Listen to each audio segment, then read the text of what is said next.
பயங்கரமாக பண்ணணும். இவ்வளோ டார்கெட் அச்சீவ் பண்ணணும். இமேஜினரி டார்கெட் வச்சுருவாங்க. அதை பிடிக்கலன்னா கத்துவாங்க. இருக்கிற ஸ்டாஃபை மேனேஜ் பண்ணிக்கிட்டு இதையும் பண்ணிக்கிட்டு அது எல்லாம் உண்மையாக உழைக்கிறவங்க தான். இதை வந்து யாரும் கடினம் பேங்க்லாம் முன்னெல்லாம் ஒயிட் கலர் ஜாப் அதெல்லாம் இல்லை. இப்போ ப்ரௌன் கலர் ஜாப் ஆகிடுச்சு. எல்லாம் விரும்பி ப்ரௌனாக தான் ஆகிடுச்சு காலர்லாம். அந்த அளவுக்கு இருக்குது. அதனால அவங்க திட்டுவாங்க. ஜென்ரல் வந்து அவனுடைய டியூட்டி அவன் பண்ணலன்னா அவனை தூக்கிடுவான். ஸோ அது என்ன பண்ணுறேன், இவர் பாஸ் ஆன் பண்ணும்போது நம்ம அதை கண்டுக்கூடாது, காதில் வாங்கிக்கூடாது. இப்படி தான் திட்டுறாங்களே அப்படின்னு நம்ம வாங்கிக்கூடாது. புத்தர் மாதிரி புத்தருடைய கதையை வந்து அப்படிதான் நினைவு கூறுது வேண்டியதுதான். சரி, அடுத்தது என்ன பண்ணலாம்? இல்லை சார், சூப்பர், அதுவும் கரெக்டு. 1 2 3 சொல்லலாம். 1 2 3 மனசுக்குள்ளேயே சொல்லணும். அது 10 வரைக்கும் சொல்லிட்டு திரும்ப ரிவர்ஸில் சொல்லணும். வல்லமாக சொல்லணும். 10 9 8 அப்படி இல்லை 10 9 8 அப்படின்னு சொல்லி மெதுவாக சொல்லணும். அதே மாதிரி இறைவனுடைய நாமத்தை நம்ம யாருக்கு பிடிச்சிருக்கலாம். எனக்கு முருகர் பிடிக்கும், ராமர் பிடிக்கும், கிருஷ்ணர் பிடிக்கும், அப்படி வேணாதி, புத்தர், இயேசு எல்லாம். வேறு யாராவது அல்லாவோ அல்லாஹ் நினச்சிக்கிற மாதிரி எனக்கு கூட இருக்கிறது அது நினைக்கலாம்.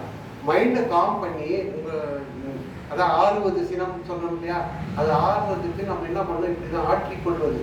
நம்ம மனதை வந்து ஆற்றிக்கணும். அது மக்கள் இப்போ ஃப்ரெண்ட்ஸுக்கில் வேறு மாதிரியே சொல்லணும். மனசு பொண்ணா இருந்தால் வேற சொல்லுவாங்க, அது சொல்லக்கூடாது, வேண்டாம், அது பண்ணுவாங்க. அது தப்பு, அந்த பழக்கம் இருக்கக்கூடாது. ஸோ அதனால நம்ம மனதை ஆற்றிக்கொள்வது வந்து இந்த மாதிரி கவுண்ட் டவுன் சொல்கிறது, இறைவனுடைய நாமத்தை சொல்கிறது, அது மாதிரி பண்ணிக்கணும். அதுக்கு மட்டும் அதுக்கப்புறம் என்ன பண்ணணும்? வேறு எதாவது சொல்லணும், நீங்கள் சொல்லுங்கள். யாராவது வேறு என்ன, வேறு ஆல்டர்னேட்டிவ் கோவம் வராமல் இருக்குது. அந்த ஒரு சிச்சுவேஷன் கோவம் வந்து யாராவது சொல்றீங்களா? இல்லையா? தண்ணீர் குடிக்கலாம். சரி, சொல்லுங்களா? சரி, அது தண்ணீர் வந்து இப்போ செமினாரில் கூட பாட்டில் வச்சுருவாங்க. 7 ரூபாய் பாட்டில் வச்சுருவாங்க தண்ணி குடி. அந்த நேரத்துக்கு தண்ணி குடிச்சு கம்முன்னு அமைதியாக இருக்கும். ஏன்னா உள்ளே இருக்குது வந்து நெருப்பு, கோபம்ன்றது நெருப்பு. அதை மட்டுப்படுத்துறதுக்கு தண்ணீர் குடித்தா ஆட்டோமேட்டிக்காக கூல் டவுன் ஆகும். மனசு வந்து ஒரு நிலைக்கு வந்துடும். பெருமூச்சம் உள்ள அது வந்து மற்றவங்களுக்கு தெரியாமல் உடம்பு எதுக்கு ஜென்ரல் பெருமூச்சு உள்ள நான் சொல்றதெல்லாம் உங்களுக்கு இறக்காரமாக வச்சு திட்டுவாங்க. அது வேண்டாம், அது மொல்லமாக செஞ்சுக்கணும். அது ஒன்று. இப்போ மூச்சு பயிற்சி, நம்ம இதில் பார்த்தீங்கன்னா மூச்சு பயிற்சி இப்போ கவம் தியானம் முடிச்சவங்க கூட மூச்சு பயிற்சிலாம் சொன்னாங்க. அதை பழகினா ஆட்டோமேட்டிக்காக படிக்கணும். அதுதான் சரி. மூச்சு பயிற்சிலாம் எனக்கு தெரியல பாருன்னு சொன்னாங்க ஒருத்தர் வச்சுங்க, அவங்களுக்கு என்ன பண்ணலாம்? மூச்சு பயிற்சியே எனக்கு தெரியல, ஆனால் I want to cool down myself. அப்போ என்ன பண்ணணும்? சுவாசத்தை கவனிக்க, மூச்சை கவனிச்சா போகணும். நம்மளால வேற எதுவும் பண்ணல. மூச்சு இன்ஹேல் எக்ஸேல் இருக்கு இல்லையா, உள்ள இழுந்தது உள்ளவா அதை கவனிக்கணும். விடும்போது தான் அந்த விபாசனான்னு ஒரு இது இருக்குங்க. நீங்கள் சொல்லலாம் ஐயா ஒன்றும் சொல்ல மாட்டேன்னு இருக்கிறேன். அந்த தியானத்தில் கூட இப்படிதான் சொல்லி கொடுப்பாங்க. மூச்சை உள்ளே இழுக்கும் மூச்சை கவனிக்கணும், வெளியே உள்ள மூச்சையும் கவனிக்கணும். கவனிச்சா நம்ம ஓரளவு ஆட்டோமேட்டிக்காக நம்ம அந்த கோபமானது அது ஒரு செட்டில் ஆகிடும். அது கோபம் வராதபடி ஆகிடும். சரி, கோபம் வந்தால் முடிவு எடுக்கலாங்களா? அதாவது ஏன் இப்போ எடுத்தாங்க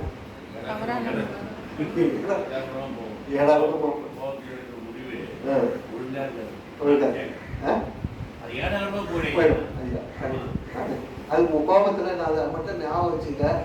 கோபமாக இருக்கும்போது எதுவுமே எந்த முடிவுமே எடுக்கக்கூடாது. மைண்டை நல்லா கண்ட்ரோல் பண்ணி வச்சுக்கணும். சரி, சந்தோஷமாக இருக்கும்போது எதையோ பண்ணக்கூடாதுன்னாங்க. அது என்ன, சந்தோஷமாக நம்ம இருக்கிறோம், ரொம்ப ஹாப்பியாக இருக்கிறோம், நம்ம பண்ணக்கூடாதுன்றாங்க. ஒரு ஒரு சேயிங்ஸ் இருக்கு, சரிங்களா? இல்லை, யாருக்கு எந்த வாக்கும் கொடுத்துருக்கூடாது. சூப்பர். வரம் கொடுக்கக்கூடாது, வாக்கு கொடுக்கக்கூடாது. ஏன்னா நம்ம அது ராமாயணத்தில் தசரத மகாராஜா 3 பொண்டாட்டி, கௌசல்யா, சுமித்ரா அண்ட் கைகேயி. இந்த கைகேயி இப்போ என்ன ஒரு போர் புரிய எடுத்திருக்கோம், இருந்தாலும் சொல்கிறாங்க. இப்போ போர் புரிய போகும்போது இந்த சக்கரம் இல்லையா, தேரினுடைய சக்கரம் வந்து கடையாணி கழிஞ்சது. அது நடுவில் இருக்கிற ஒரு ஆக்சஸ் சொல்லுவாங்க, ஆக்சஸ் அது கழிஞ்சிடுது. அது சொல்லுவாங்க கையை வச்சுக்கலாம் பண்ணாங்க. அப்படி இருக்காது. அது எவ்வளோ வேகத்தில் போது கை போயிட்டு இருக்கோம், அது இருக்காதுன்னு நினைக்கிறேன்.